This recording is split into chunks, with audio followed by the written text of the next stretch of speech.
Welcome back. Don't know where that little weird grunt came from, but we're back. We're gonna go over from the free agency signings that the Detroit Lions did into their draft picks, into how financially or statistically, because they still have Matt Patricia still as their fucking head coach, that I think he still doesn't know what the hell to do. Comes into his whole plagiarized. We can beat up the Patriots. We just need a 6'5" tight end that's white. We need undesignated, uninspiring skill players until we find a weird transcendent talent that's either going to retire early or a person that's going to be an average fantasy league player until he understays his welcome and we kind of waste his prime. And we waste a lot of guys, and even our under an underrated defensive player. I'm talking about DeAndre Swift. I mean, Darius Slay, that's now gone from the Lions. If you guys haven't been keeping up with the free agency over the past couple weeks, over the source of bigger stuff in your life that I could understand over the global issue that we have at this case. But yeah, Darius Slay's not a Lion anymore. If you're a Lions fan, I'm not. I just want to update because I wanted to get something out of my mind because I haven't got my mind on football that I should. And over seeing these guys' games that I saw notoriously only Georgia, Notre Dame, Ohio State, and a few Wisconsin's games. So sorry, I had to look up more of Steven Berg. Obviously, he seems to be well regarded. Jonah Jackson as well got picked in the third round. We also have Julian Ogaral, an edge rusher from Notre Dame. DeAndre Swift was a second round pick, coming at number 3 from the Lions. That was picked from Georgia.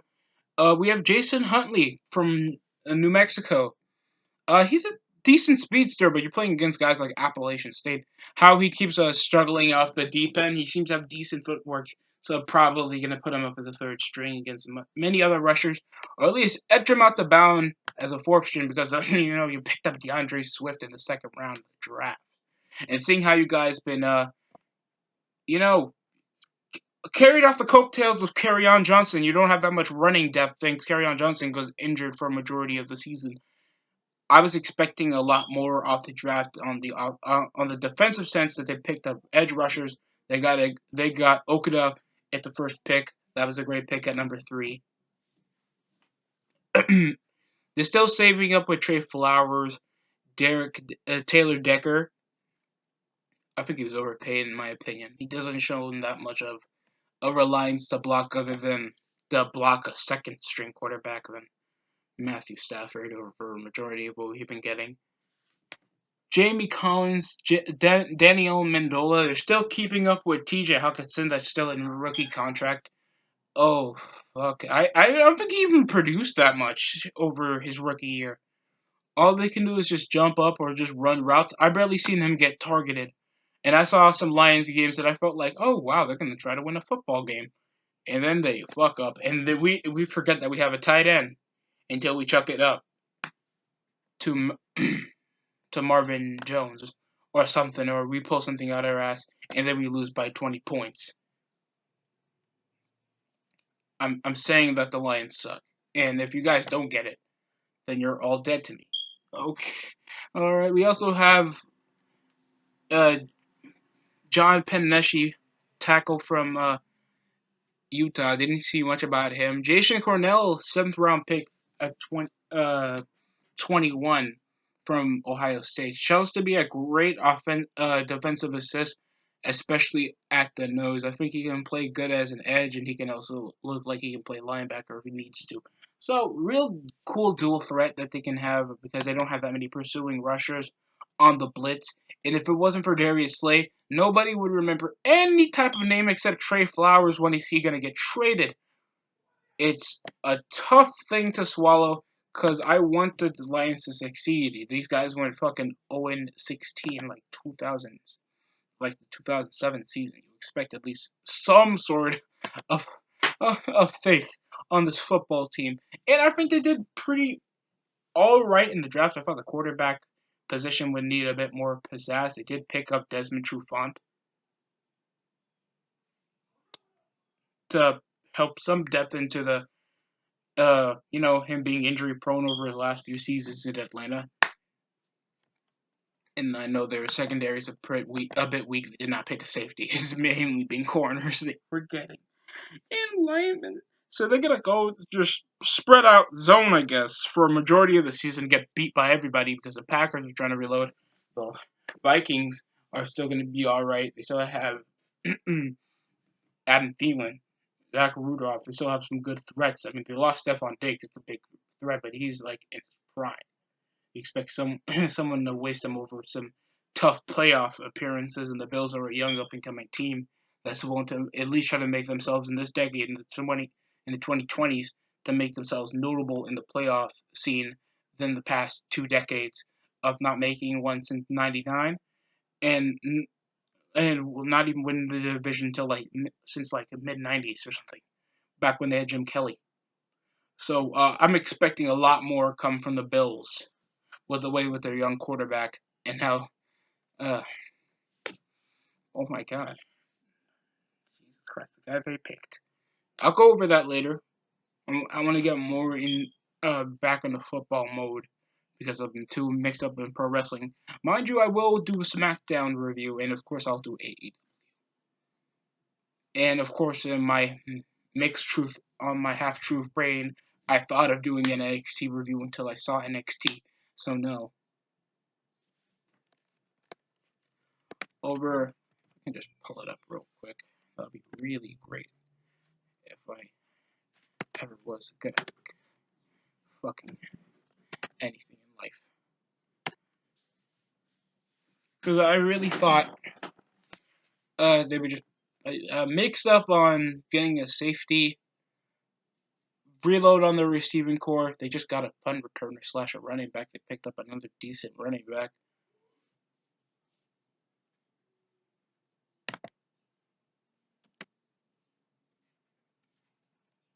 It just makes no sense why they would just come around getting like several D tackles. None in the linebacker form. They got one athletic big edge rusher. That was a good pick, and of course, getting Okuda was also a great pick. And didn't know they were not available at any running backs at the motif. But it depends on how he mixes up to be. They did get on the lineman. I feel like they're okay. Like vanilla linemen that can at least pass block, but we're finding run blockers, trying to reload on decades of not having the most fitting running back. Except Kerryon Johnson shows himself to be a decent skilled player, but he has yet to actually show himself. He had like 1,000 yard season, then fell off the loop because of injuries. So obviously they're trying to move on. I can understand that. I thought they would try to trade for Kenyon Drake or something, but yeah, that's practically it that we're getting from him until further notice. Do I have it's like a faith like I do for the Jets and Giants. Like I want them to be good. I expect them to be good, and I expect them to get better the next year. A lot of people are trying to give some flack to the Bears, the Broncos, and of course the Browns on trying to that they kind of stole and dominated the draft. Uh, it's gonna take further notice because I missed the draft because you know, like other people, I have school online, or I'm lazy, or probably was coming on the time I was watching something. So no, sadly. But that's just me. Do I feel like the draft must have been fine? Probably. Did I think that they still needed to air it? Maybe. I mean, it was digital. They did an online draft for the XFL. Not like they had a hat for the defenders. Oh man, they need to burn that hat. Well, I feel bad for the XFL. On further notice of what's going on in the XFL is over a teaser that filed under bankruptcy, uh, and gonna probably get bought out. The suing of XFL's president to fucking the the owner of the XFL in general, the creator of the XFL and the owner of the WWE. That's a hard thing to sue, especially coming from the context that is Vince McMahon. You are not winning. You are never winning. Look at the, unless you go over allegations that are actually truthful, like the steroid case back in the '90s. You're not winning shit. I don't get it. I don't even know why he filed the lawsuit, especially when he had to end the season for obviously global pandemic reasons. This is Andrew Luck's dad. Weird. So I'm looking at McKissick, Kerryon Johnson that had the most meh season, going for only 400 yards and carrying for 100. Shows himself to be an alright skills player, but he only got only 10 receptions over a majority of the season. I don't see much of what makes. He shows flashes. I see T.K. Hawkinson play terrible, 300 yards, especially for a tight end, getting targeted not that much, 59, and he only caught 32 of them. 59 targets, and he got only 32. That's not good. Next up to Danny Amendola and Kenny Galladay, producing way more. So I expect more, and I thought that Wisconsin receiver would be a good pick. They get more off the rushing depth, and that's a good thing because Kerryon Johnson is the lead rusher, and he rushed for under 500 yards. That's not good. Over sorry back Ty Johnson. They really need the running depth, and they need younger guys. So I feel like best pick for the draft. Smart move.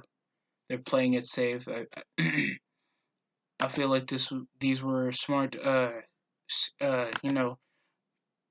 Benching reasons why they need a great offense, and I feel like the offense has been the worst part of Detroit. So that's it coming from me. Comment down below while other information you have about the Detroit Lions, about them from the front office reasons, what's going on in the players' mind. I know already that A.D. Dalton has just now been released from the Cincinnati Bengals, so there'll be a future video on that not so long from now. So that's it coming from me. Comment down below, subscribe, like this video if you like the content, like the stuff I'm doing here, so you can help me grow and help me improve. Really appreciate that. So that's it coming from me.